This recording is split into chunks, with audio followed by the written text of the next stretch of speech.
आजचा माझा दिवस थोडासा लेट सुरू झाला आहे, कारण आहो ऑफिसला थोडे लेट जाणार होते. तर चला आजच्या दिवसाची सुरुवात आपण या मस्त घट्टसर दह्याने करूया. हे दही ना काल रात्री मी लावलं होतं आणि मी असं का म्हणते आहे तर आमच्याकडे दोघंही दही लावतात म्हणून हां. तर काल काय झालं होतं, थोडंसं दूध कडक होतं आणि त्याच दुधामध्ये मी घाईघाईमध्ये विरजण टाकलं होतं. मला असं वाटत होतं की ती लागतंय की नाही, पण आहो बोलले, "अगं इतका उन्हाळा सुरू झाला आहे आता, तर का नाही लागणार?" तर हे बघा असं आहे. आपण नेहमी म्हणतो ना, की कोमट दुधामध्येच दही लावायचं असतं किंवा ते चांगलं लागतं. पण कडक दुधामध्येही लागलं बरं का. पण जनरली नका लावू. मी काय केलं होतं, कडक दुधामध्ये दही लावून वरून थोडंसं ना पाण्याचा असा शिंतोडा मारला होता. माझी आई मारते म्हणून. मी ते पाहिलं आहे लहानपणापासून. तर चला आज ना आम्ही छोटीशी पार्टी करणार आहोत मैत्रिणी-मैत्रिणी. म्हणजे ॲक्च्युली त्यांनाच माझ्या बड्डेपासून यायचं होतं माझ्याकडे. मीच त्यांना रोखवून ठेवलं आहे, थांबवून ठेवलं आहे. म्हटलं थांबा. तर फायनली मी आज बोलवते आणि एक छोटीशी पार्टी करते आहे. I'm wasting my time in here. I need to get out. It's getting beyond sincere, and it's freaking me out. मला बऱ्याच वेळा विचारण्यात आलं आहे, की तुमचं हे घर, तुमचा हा फ्लॅट कोणत्या फ्लोअरला आहे? तर हा 7th फ्लोअरला आहे आणि पश्चिमी साईडचा आहे. म्हणजेच घराचं तोंड हे आहे ना, हे पूर्वेला आहे. आपण घरामध्ये एंट्री करताना आपला चेहरा हा पश्चिमेकडे होतो आणि पश्चिमेकडे घर असूनसुद्धा काय होतं, सकाळी सकाळी पूर्वेचा सूर्यप्रकाश सगळा सनलाईट आमच्या समोरच्या बिल्डिंगवरती पडतो आणि त्या काचेवरती पडल्यामुळे तो पुन्हा रिफ्लेक्ट होऊन आमच्या घरामध्ये छानसं असं सकाळचं ऊन येतं. म्हणजेच काय थोडक्यात पश्चिमेकडे फ्लॅट असूनसुद्धा सकाळी आणि दुपारनंतरचं तर असतंच असतं. तर चला आजच्या ब्रेकफास्टमध्ये मी बनवते आहे उपमा.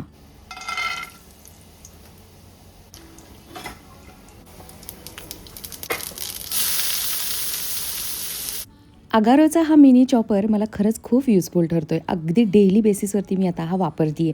पटकन कांदा अगदी बारीक छान चिरला जातो. जस्ट एकदा बटन प्रेस करायचं आहे बस. आणि एक चांगला मध्यम आकाराचा कांदा आपण इझिली त्यामध्ये चॉप करू शकतो. मग आपल्याला स्वयंपाकामध्ये म्हणजे जास्तीत जास्त 2 भाज्या किंवा ब्रेकफास्टसाठी, भाजीसाठी असं म्हटलं तरी 2 कांदे आपल्याला चिरावे लागतात. तर त्याच्यासाठी हे बेस्ट आहे. मला असं सुरुवातीला वाटलं होतं की हे फारच मिनी आहे की काय? पण नाही आहे. आपल्या छोट्या कुटुंबासाठी अगदीच योग्य आहे, बेस्ट आहे. तर थँक्स अगारो, तुम्ही मला हे छानपैकी प्रॉडक्ट पाठवल्याबद्दल. तर ज्यांना कोणाला घ्यायचं असेल तर घेऊ शकता बिनधास्त. रिग्रेट नाही होणार, चांगलं आहे. पण मी काय म्हटलं, की ज्यांची फॅमिली मोठी आहे ना, त्यांना जर का असा चॉपर हवा असेल ना, तर त्यांनी यातला थोडासा मोठावाला घ्या, हा घेण्यापेक्षा. आणि माझ्यासारखी फॅमिली असणाऱ्यांनी बिनधास्त हा मिनी चॉपर घेऊ शकता. तर चला हे बघा अशा पद्धतीनं मी उपमा बनवते. थोडीशी साखरसुद्धा मी ॲड करते. I'm waiting for all of the reasons to stay. खूप सारी कोथिंबीर घालून छानपैकी गार्निश केलं आहे आणि हा रवा आहे ना, ज्याचा मी आता उपमा बनवला आहे, तो आता कळलंच असेल तुम्हाला की बारीकवाला आहे. त्यामुळं हा उपमा थोडासा असा ओला-ओला आणि हा असा छान लागतो.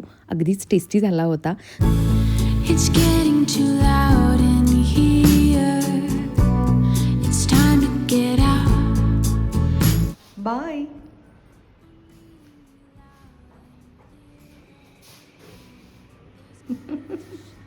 उगाचच छळत राहायचं.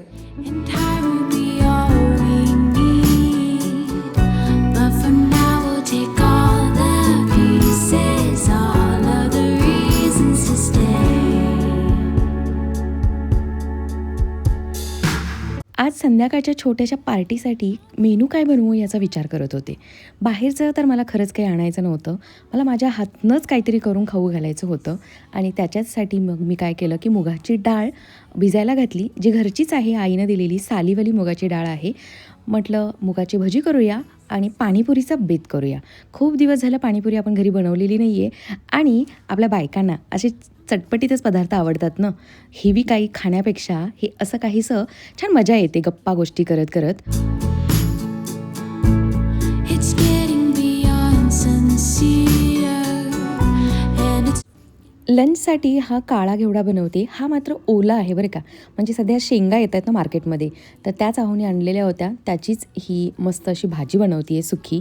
आवडतो आम्हाला. मी नेहमी सांगत असते तुम्हाला, की सुखासुद्धा ठेवते मी अगदी वर्षभर, ज्याला मी प्रॉपर भिजवून कुकरला शिट्टी करून छानपैकी शिजवून त्याची भाजी करत असते. पण सध्या असा हा ओलासुद्धा मार्केटमध्ये आलेला आहे.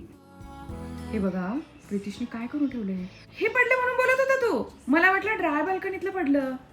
नाही नाही, हे जरा काय झालं, हा. दोरीच तुटल्या बघ, माझ्याकडनं काय नाही झालं. असं काढता येईल, असंच ठेव, हलवू नको, ते बरोबर उभं राहिलं आपलं. आपलं उभं राहिले. हा. रासच ठेवायचं नेहमी येस. नेहमी. आता ते काय करू मी आता? वेडा झालास का? नाही ठीक आहे, तुझी काही चूक नाही. ते तुटायला चाललं होतं प्रितिश. हा ना. हो, घाबरलास ना? नाही, हा? बिलकुल नाही. नाही गाय. And I will be fine.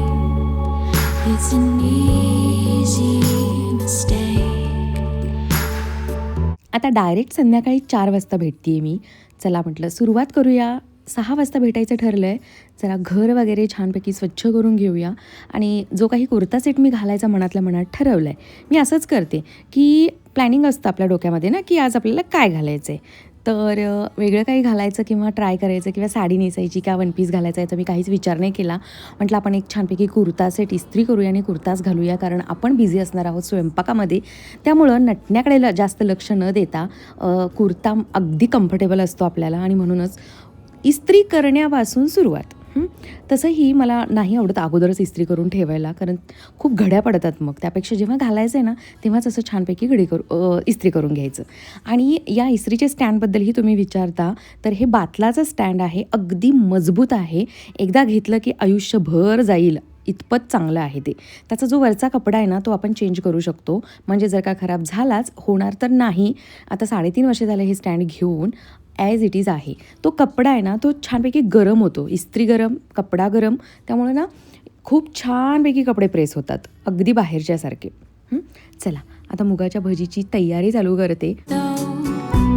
There's no need to इतक्या प्रेमानं मी हे भजी बनवण्याचा प्रयत्न करत होते, पण माझ्या मैत्रिणींच्या नशिबातच नव्हते माझ्या हातची भजी. मी असं का म्हणते आहे, चला सांगते पुढे मी काय काय झालं या भज्यांच्या बाबतीत. तर ही जी काय भिजवलेली मुगाची डाळ आहे, ती बारीक करताना म्हणजेच ही वाटून घेतानाच मी त्यामध्ये खूप सारं आलं आणि हिरवी मिरची ॲड करते. म्हणजे सेपरेट आपल्याला ते ब्लेंडरला फिरवावं नाही लागत. खरं तर खडा मसाला अगोदर मी बारीक करून घ्यायला हवा होता. त्यामध्ये बडीसोप, धणे, जिरे आणि थोडीशी काळी मिरी बारीक करून घेतलेली आहे मी. तर हे सगळे यामध्ये ॲड केलं. थोडंसं बेसनचं पीठसुद्धा मी यामध्ये ॲड करणार आहे. the reasons to stay. किचनमधला सगळ्यात जवळचा मित्र बनला आहे हिंग. तर त्यालाही आपण यामध्ये ॲड करणार आहोत. चिली फ्लेक्स ॲड केलेला आहे. आता थोडीशी हळद आणि खूप सारा ओवा, जो असा हातावरती चोळून मस्तपैकी यामध्ये ॲड करायचा आहे. बेसनचं पीठ खरं तर टाकायची गरज नसते, पण माझ्याकडून आज या डाळीमधलं पाणी बहुतेक पूर्णपणे निघलेलं नाही आहे. त्यामुळं त्याला बाइंडिंग येण्यासाठी थोडंसं बेसनचं पीठ आणि मीठ ॲड केलं मी. तर झालं काय सांगते मी तुम्हाला.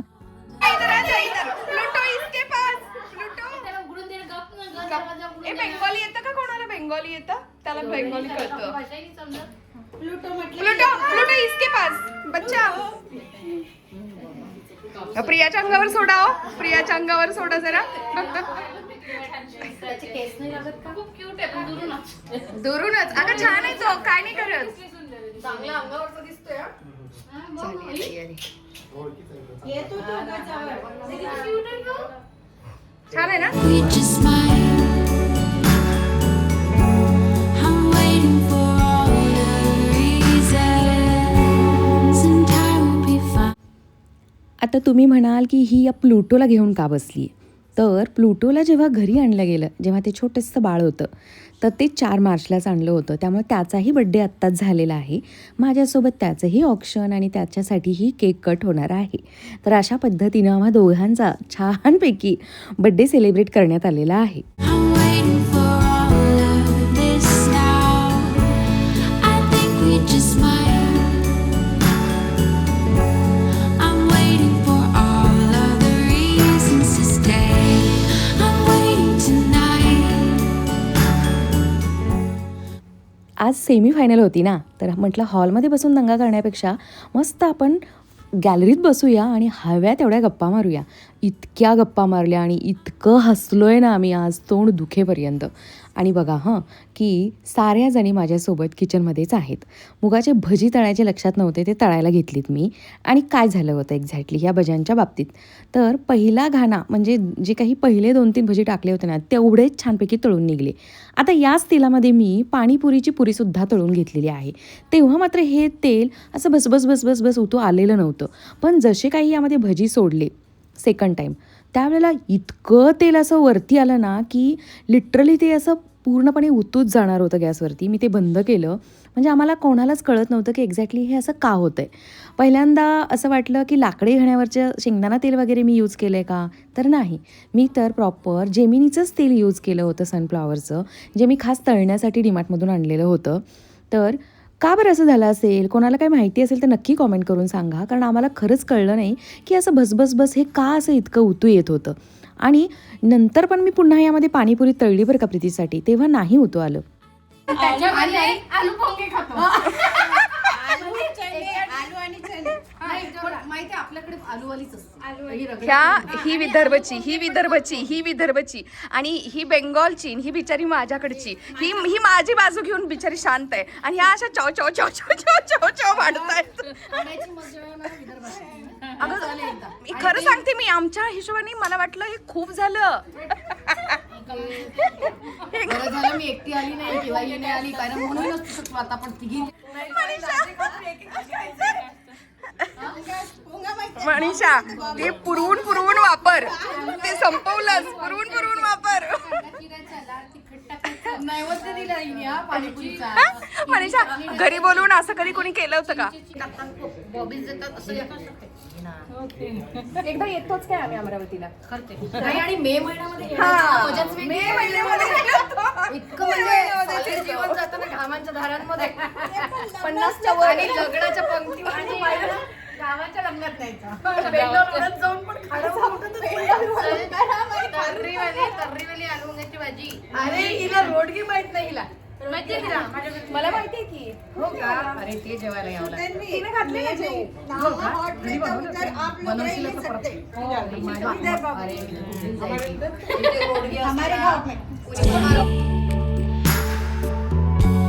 I'm sure we'll be fine.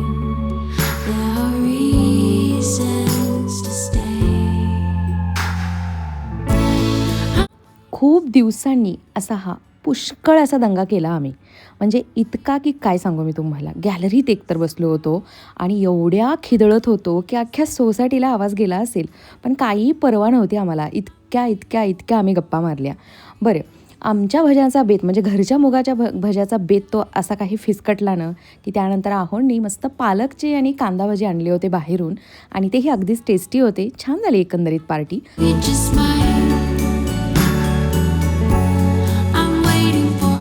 बाई काय सांगू मी तुम्हाला, इतका माझा नवरा बेचैन झाला होता की मॅच हातची जाती की काय म्हणून. पण एकदाच चेहऱ्यावर हसू आलेलं आहे, कारण आपण मॅच जिंकलो. चला, या पॉझिटिव्ह नोटवरती आजचा हा व्हिडिओ आपण इथंच एंड करू. आय होप तुम्हाला आवडला असेल तर एक लाईक करा. नवीन असाल चॅनलवरती तर प्लीज सबस्क्राईब करा. उद्या भेटेन अशाच एका छानशा व्हिडिओमध्ये. बाय.